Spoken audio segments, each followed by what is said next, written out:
गुरुत्वाकर्षण में एक पॉइंट है मुक्त पतन। तो मुक्त पतन क्या होता है बच्चों? आप एक पत्थर ले लीजिए, पत्थर को ऊपर से नीचे की ओर छोड़िए। पत्थर को आप ऊपर से नीचे की ओर छोड़ते हैं तो वो तेजी से नीचे की ओर गिरता है। कोई भी वस्तु अगर हम ऊपर से नीचे की ओर छोड़ते हैं तो वो बहुत तेजी से नीचे की ओर गिरता है। अब जो गिरने वाली चीज है इस पे क्या काम कर रहा है? इस पे सिर्फ एक बल काम कर रहा है, गुरुत्वाकर्षण बल। तो ऐसा वस्तु जो ऊपर से नीचे की ओर छोड़ा जाए, ऐसी वस्तु जो ऊपर से नीचे की ओर गिरती है और जिस पर सिर्फ और सिर्फ गुरुत्वाकर्षण बल कार्य करे, गुरुत्वाकर्षण बल कार्य करे, उसे मुक्त पतन कहते हैं। सिर्फ गुरुत्वाकर्षण बल कार्य करे तो उसे मुक्त पतन कहते हैं। तो कोई भी वस्तु जब हम ऊपर से नीचे की ओर, जैसे अगर हम ये पेन को ऊपर से नीचे की ओर छोड़ें तो जैसे जैसे यह ऊपर से नीचे की ओर आती है तो इसकी स्पीड धरती तक आते आते बढ़ती जाती है। तो बढ़ती क्यों जाती है? क्योंकि धरती इसको एक बल से नीचे की ओर खींच रही है, वह गुरुत्वाकर्षण बल कहलाता है। तो ऐसी वस्तु, ऐसी ऊपर से नीचे गिरने वाली वस्तु जिस पर सिर्फ और सिर्फ गुरुत्वाकर्षण बल कार्य करे, उसको मुक्त पतन कहा जाता है। किंतु अगर हम कोई भी चीज हवा में ऊपर से नीचे गिराएं तो क्या वह मुक्त पतन माना जाएगा? नहीं माना जाएगा। वह क्यों नहीं माना जाएगा? क्योंकि यदि कोई वस्तु ऊपर से नीचे हवा में गिरती है तो उस पे हवा एक घर्षण बल, क्या उस पे इस्तेमाल करती है? घर्षण बल, एक और बल उस पे कार्य करता है।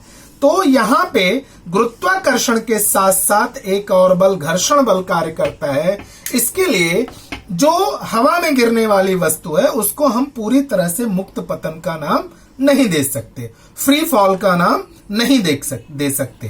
तो फ्री फॉल का अर्थ है कि कोई वस्तु जिस पर सिर्फ और सिर्फ गुरुत्वाकर्षण बल कार्य करे उसको मुक्त पतन या फ्री फॉल कहते हैं। फ्री फॉल वस्तुतः फ्री फॉल हमें कहां देखने को मिलता है? निर्वात में। निर्वात मतलब वैक्यूम, वैक्यूम जहां पे हवा नहीं है, हवा बिल्कुल नहीं है, वातावरण बिल्कुल नहीं है, तो निर्वात में ही हम यह कह सकते हैं कि कोई भी वस्तु का मुक्त पतन होता है। पूर्ण तरह से मुक्त पतन सिर्फ निर्वात में ही होता है। अब एक आता है गुरुत्वीय स्थितिज ऊर्जा क्या होती है। तो सबसे पहले हम क्या जानेंगे? स्थितिज ऊर्जा।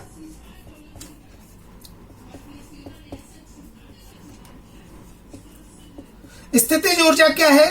किसी पिंड में विशिष्ट स्थिति और आकार के कारण उसमें निहित ऊर्जा को स्थितिज ऊर्जा कहते हैं।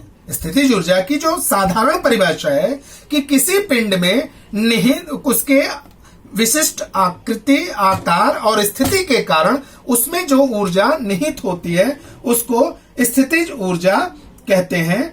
और किसी विशिष्ट स्थान के कारण, जो यहां पे हमारा जो पृथ्वी के द्वारा जो स्थितिज ऊर्जा होती है, जो गुरुत्वाकर्षण के कारण स्थितिज ऊर्जा होती है, वो उसको हम कहते हैं गुरुत्वीय स्थितिज ऊर्जा। जो सामान्य स्थितिज ऊर्जा होती है उसको हम कहते हैं mgh, उसको हम कहते हैं mgh।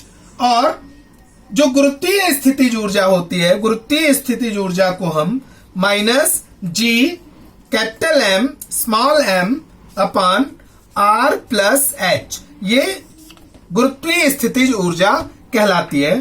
पृथ्वी के तल पर किसी भी वस्तु की स्थितिज ऊर्जा शून्य होती है। जैसे जैसे वो पृथ्वी से ऊपर की ओर जाती है उसके हाइट के अनुसार उसकी स्थितिज ऊर्जा,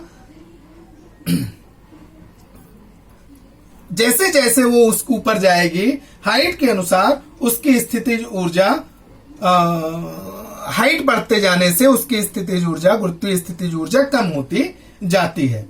तो मतलब गुरुत्वीय स्थितिज ऊर्जा किसी पिंड के द्रव्यमान और पृथ्वी तल से उसकी ऊंचाई पर निर्भर करता है। तो कोई भी वस्तु जितनी ऊंचाई पर होगी, कोई भी वस्तु जितनी अधिक ऊंचाई पर होगी, तो वहां पर गुरुत्वीय स्थितिज ऊर्जा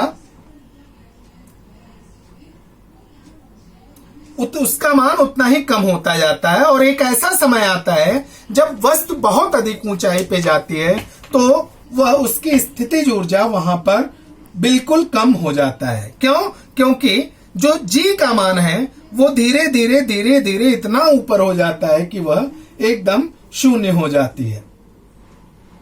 अतः दूरी कम होने पर स्थितिज ऊर्जा ऋणाग्र होती है। किसी भी एक निश्चित दूरी से दूरी कम होने पर उसकी स्थितिज ऊर्जा ऋणाग्र हो जाती है। और पृथ्वी पर अनंत दूरी पर कहा जाता है कि उसकी गति जो गुरुत्वीय स्थितिज ऊर्जा होती है वह शून्य होती है। अब आता है मुक्त वेग या पलायन वेग। मुक्त वेग या पलायन वेग। मुक्त वेग या पलायन वेग, तो अगर हम देखें एक जो न्यूटन का तीसरा नियम है, v² बराबर u² प्लस 2as, v² बराबर u² प्लस 2as। तो कोई भी वस्तु अगर हम नीचे से ऊपर की ओर फेंकते हैं तो उसका अंतिम वेग होता है 0। 0 बराबर u² प्लस अगर कोई वस्तु नीचे से ऊपर जाती है तो उसके लिए जो गुरुत्व जनित त्वरण होता है वो ऋणात्मक हो जाता है, 2 गुणे ऋण g, और s को हम ले लेते हैं हाइट h, 2gh। तो यहां पे चाहे h ले लीजिए चाहे s ले लीजिए। तो अगर हम इससे अगर हम कैलकुलेट करते हैं तो अगर हम यहां s ले लेते हैं तो s मतलब दूरी कितनी हो जाएगी, तो s बराबर u² upon 2g, s equal to u² upon 2g। तो ये जो गुरुत्व जनित त्वरण है ये तो फिक्स है, ये तो बदलता नहीं है।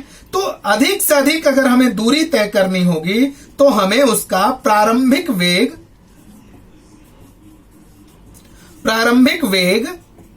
बढ़ाना पड़ेगा। प्रारंभिक वेग क्या करना पड़ेगा? बढ़ाना पड़ेगा।